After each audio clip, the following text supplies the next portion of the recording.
dibagikan secara umum di masyarakat seperti itu. Ya mungkin kurang lebih seperti ini. Kira-kira dari bapak-bapak bagaimana pada apa yang bisa dipertanyakan, monggo. Baik, Pak Nanang, Pak Habib, dan Pak, barangkali memang kita terutama untuk kelompok tani kan tentu butuh gambaran terkait teknis dan lain sebagainya. Budidaya ini mulai dari berapa lama, terus caranya seperti apa. Nah, tapi mungkin nanti kita kasih kesempatan kepada bapak-bapak dari gabungan kelompok tani ini, Gapokta atau kelompok tani untuk menyampaikan pertanyaan atau pernyataannya, ketertarikan dan lain sebagainya.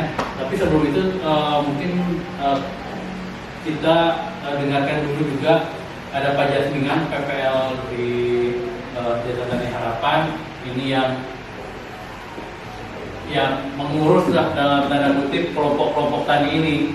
Jadi yang membuat program, terus kemudian mendampingi segala macam yang secara teknis tentu Pak Jasmingan selaku PPL.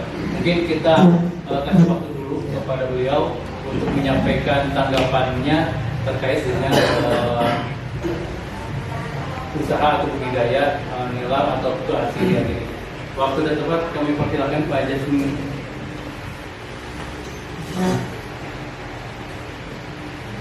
Terima kasih. Assalamualaikum warahmatullahi wabarakatuh. Waalaikumsalam warahmatullahi wabarakatuh. Yang saya hormati Bapak Kepala Desa,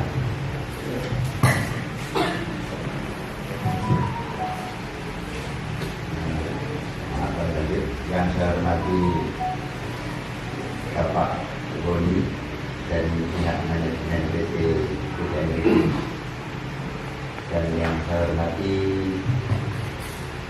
rombongan dari mana kami bilang DPMD dari DPMD provinsi pada, dan rombongan mungkin dari Bapak manajer dan yang saya cintai pada para pengurus Gapokta dan anggotanya.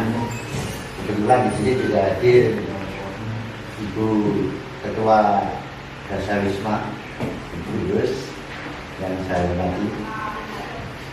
Nah, pertama-tama perkenalkan Pak, mungkin dari pihak PT MD belum tahu kami. Saya pengurus di Desa Tani Harapan dari Dinas Pertanian dan Peternakan Kabupaten Banjarnegara.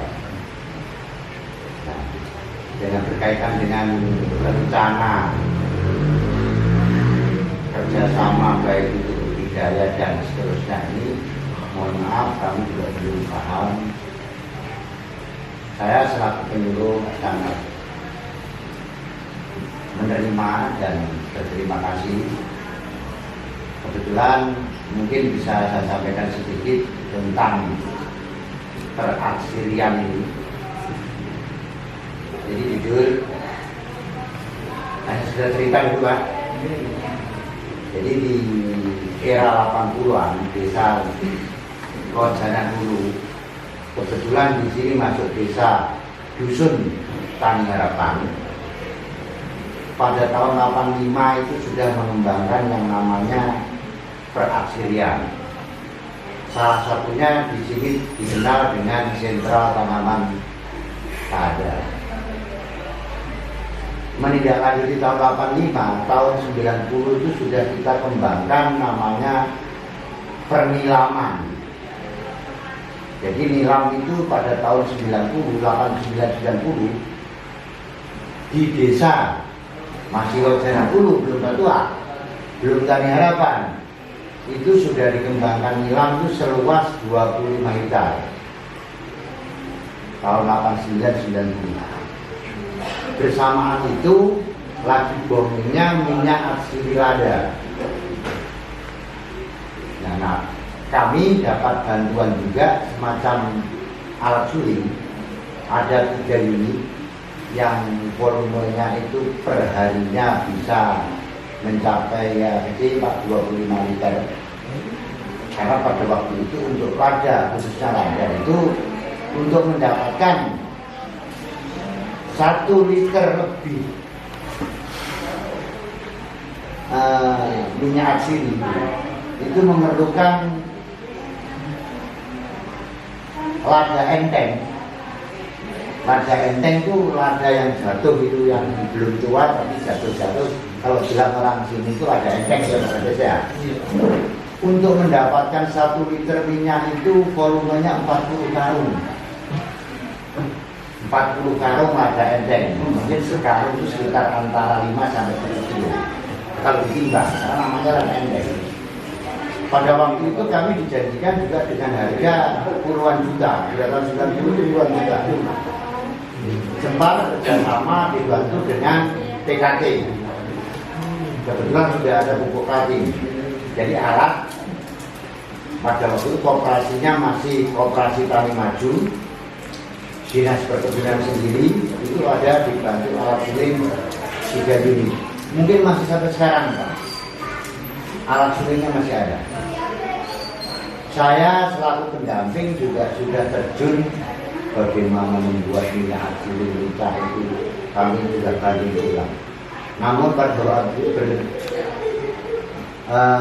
berjalannya waktu ternyata dibarengi dengan produksi lada itu minyak itu kurang, termasuk nilam itu sendiri. Kami sudah punya 25 hektar itu sudah siap panen ini. Termasuk saya sendiri 2 hektar tanam. Tahun 90 saya nanam 2 hektar. Mohon maaf, itu loh ya, tidak jadi duit juga pada waktu itu Pak. Karena 95 itu diikuti mulai naiknya harga minyak.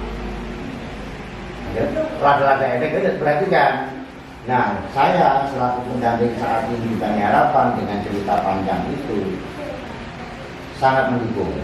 Apalagi dengan era perkembangan zaman ini, adanya alih fungsi lahan, adanya bagaimana menambah ekonomi kerakyatan tadi menjadi nilai tambah usaha itu berkaitan dengan satu, ya lahan yang semakin menyempit. Yang keduanya berkaitan dengan pemanfaatan lahan secara tumpang sari bahasanya. Kalau tanaman panjang itu rancang bangun, tapi kalau tanaman panjang dengan tanaman pendek musiman tumpang sari. Kalau kita ini mungkin itu rancang bangun. Jadi saya menerima, istilahnya mendukung. Bagaimana pulanya kebetulan Gapotan Pak Daelok ini alhamdulillah sudah berjalan dengan lancar, juga punya perizinan yang sangat kuat, sudah memiliki yang namanya KSU LKMA. Apa KSU LKMA itu? KSU LKMA itu Koperasi Serba Usaha, yang lembaganya itu terdiri dari Lembaga Keuangan Mikro Agribisnis. Jadi kami perizinannya sudah sampai bisa go internasional. Itu izinnya ada, mungkin Pak Ketua Kabupaten ya, masih berjalan. Pajaknya dibayar belum ya? Kan masih berjalan. Kebetulan saat ini juga usahanya ada kios pertanian. Sampai kita bisa, Kabupaten ini bisa penyaluran pupuk subsidi bisa Pak juga. Kebetulan sudah jalan 3 tahun ini. Alhamdulillah Kabupaten Pak Daelok sudah bisa menyalurkan ke anggota kelompok tani pupuk subsidi melalui Kabupaten. Jadi mohon maaf, tidak perlu panjang lebar, kami materinya belum paham ini, kerjasamanya belum paham. Pada intinya kami dari Dinas Pertanian, dan sifatnya saya perkenalkan, saya berangkatnya dari polivalen, bukan sektor. Kalau dalam cerita, kami juga dari perkebunan. Jadi berangkat saya polivalen. Monggo, apa yang terbaik, mudah-mudahan para pelaku utamanya, Bapak petani, bisa menerima dengan baik dan Untuk teknisnya mungkin saya sedikit lupa Pak, terus terang aja masalah ini penilangan. Dan tidak lepas tadi saya cerita kebetulan saudara saya juga pelaku di aksi inilah. Saudara saya ada di Bekasi, yang memang dia formulatornya saudara kami. Itu formulator dari perusahaan dari India. Itu berbicara tentang minyak atsiri-lada. Mohon maaf apakah tadi saya salah dengar atau gimana. Sebelum saya berangkat saya sempat japri tadi. Ternyata peratsirian ini jalur sudah semacam blokernya sudah panjang betul.